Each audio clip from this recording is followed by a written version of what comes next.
Thiago's knuckles were white as he pressed the wooden rolling pin into the shimmering, 11-dimensional projection gel. The emergency alarms in the Zenthari sector screamed in a frequency that made the air feel like needles. "Easy now," he whispered. His eyes locked on the collapsing quantum knot. One more fold and the sector would stabilize or dissolve into raw entropy. He leaned his weight forward. "You'll want to hear how this ends. Trust me on that." A week ago, the hardest decision Thiago had faced was whether to skip breakfast. Now, he stood in the heart of the Zenthari High Command, flour dusting the elbows of his apron, while the galaxy's greatest minds argued over a screen of dying light. The chamber smelled of scorched ozone and the metallic tang of fear. ZYK's lateral chromatophores pulsed a frantic, muddy gray. Behind the primary terminal, the knot of 80 years, a topological equation that had broken 11 supercomputers, was currently expanding. Because if the knot didn't hold, the sector wouldn't just burn. It would simply cease. ZYK watched the human. Thiago looked out of place among the crystalline data nodes, his hands rough and scarred by decades of heat and steam. A stubborn smear of dried flour clung to his left knuckle. He wasn't looking at the redshifting data. He was watching the way the projection gel rippled.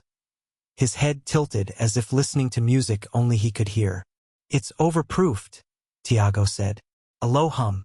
Then the sound of ZYK's cooling fan, rattling with a desperate need for a filter replacement, filled the sudden silence of the room. The Zenthari Council members didn't look up from their failing simulations.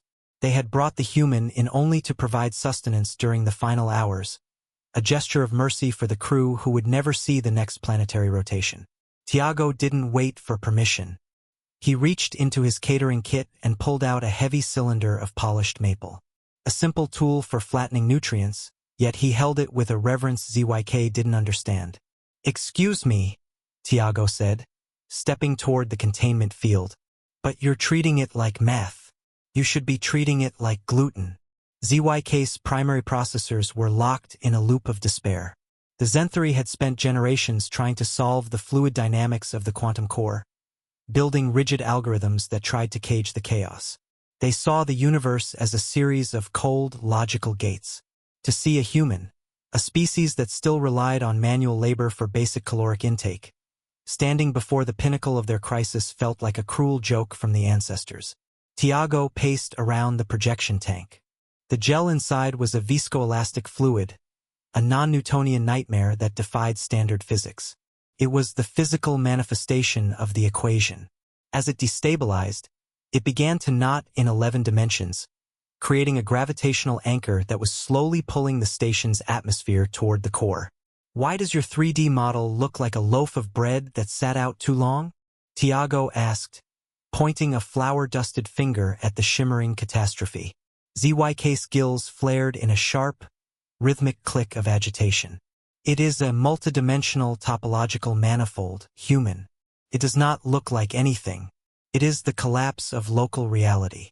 Thiago nodded slowly, seemingly unimpressed by the end of reality. He didn't see the complexity. He saw the texture. He saw the way the energy was pulling at the edges, creating a skin that was too tight for the pressure building underneath. Beneath the observation deck, the station's gravity plates groaned. The Zenthari theorists were already recording their final testaments, their crystalline skin turning the translucent white of extreme stress. Thiago stepped up to the containment field and bypassed the safety protocols with a casual swipe of his forearm. The alarms changed pitch, moving from a warning to a death knell. He didn't flinch. Instead, he dusted his palms with a fine, white powder, pure wheat flour, and reached into the shimmering gel. The gel didn't burn him. It resisted. It fought back with the stubbornness of chilled fat, pushing against his fingers with a force that should have shattered human bone. But Thiago didn't fight the resistance. He moved with it. His hands dipped into the 11-dimensional soup, fingers curling into the pockets of high-density energy, as if he were looking for air bubbles in a batch of ciabatta. "It's all in the tension," Thiago muttered. "If you don't give the gas somewhere to go, the whole thing ruptures."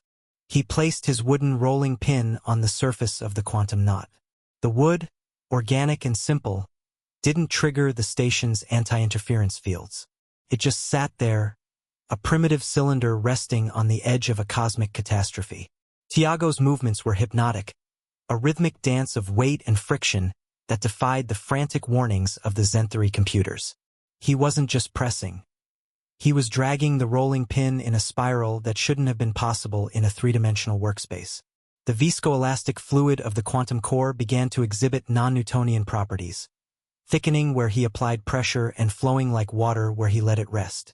This was the science of rheology, the study of how matter flows under stress, and Thiago was manipulating the topological knots by treating the 11-dimensional variables as physical elastic fibers. The rhythmic dripping of condensate coolant from an overhead pipe hit a metal grate with a tinny clink.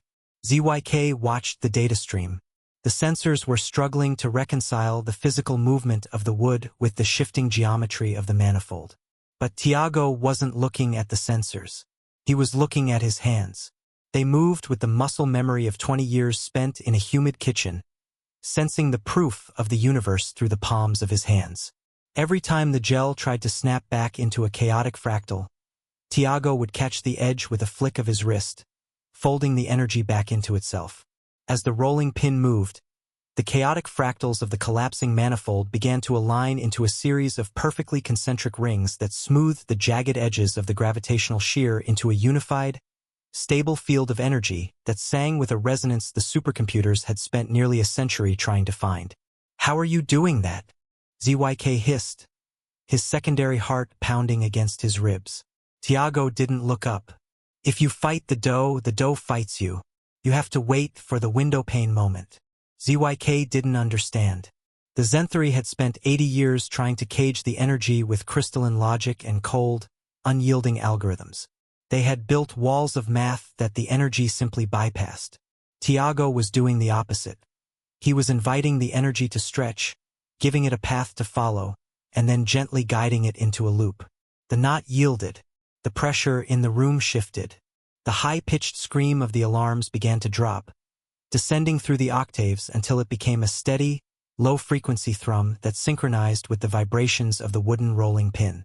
The white flower on Thiago's hands began to glow with a soft, bioluminescent light as it bonded with the quantum particles, acting as a microscopic stabilizing agent that the Zenthari had never considered.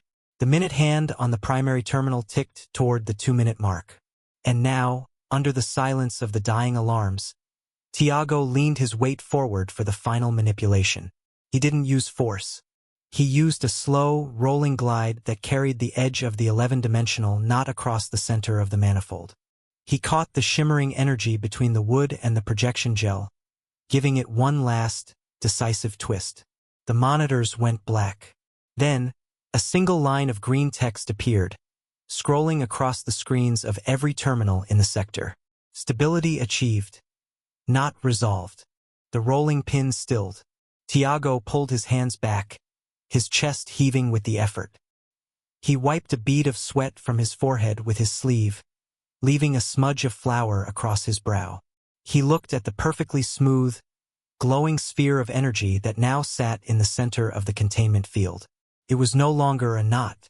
It was a loop, elegant and infinite. "My grandmother taught me this in her kitchen," Thiago said, his voice quiet in the hollowed-out silence of the command center. ZYK stepped forward, his gills flaring in a slow, dawning realization. He looked at the human, then at the simple wooden cylinder resting on the console. The Zenthari would spend the next several centuries trying to write the equations for what had just happened, but the fundamental truth was simpler than any math they possessed. Human spatial reasoning didn't just calculate 3D space. It felt it. It was an intuitive, physical understanding of topology that allowed them to manipulate the fabric of reality not as a series of numbers, but as a physical texture. Thiago reached for his catering tray, picking up a stray towel to clean the flour from the console. He looked around the room at the paralyzed alien theorists, then gave a small, cheerful nod. "Lunch is served in the common room in 10 minutes, he said. "Don't let the biscuits get cold." ZYK didn't move. He watched the baker walk out of the room, his footsteps echoing on the metal floor with a mundane, steady rhythm that felt more profound than any breakthrough in the history of his species. The official report for the High Council would later reclassify the Zenthari physics taxonomy, moving fluid dynamics from the Department of Pure Logic to the Department of Intuitive Rheology. It would take decades to fully understand the Thiago constant, but for now the sector remained. The wooden rolling pin sat on a pedestal of silver light, encased in a high-security stasis field at the center of the station's primary data vault. It was no longer a tool for flattening nutrients. It was a holy relic, a testament to the day the universe was saved by a man who knew exactly how much tension a piece of dough could take.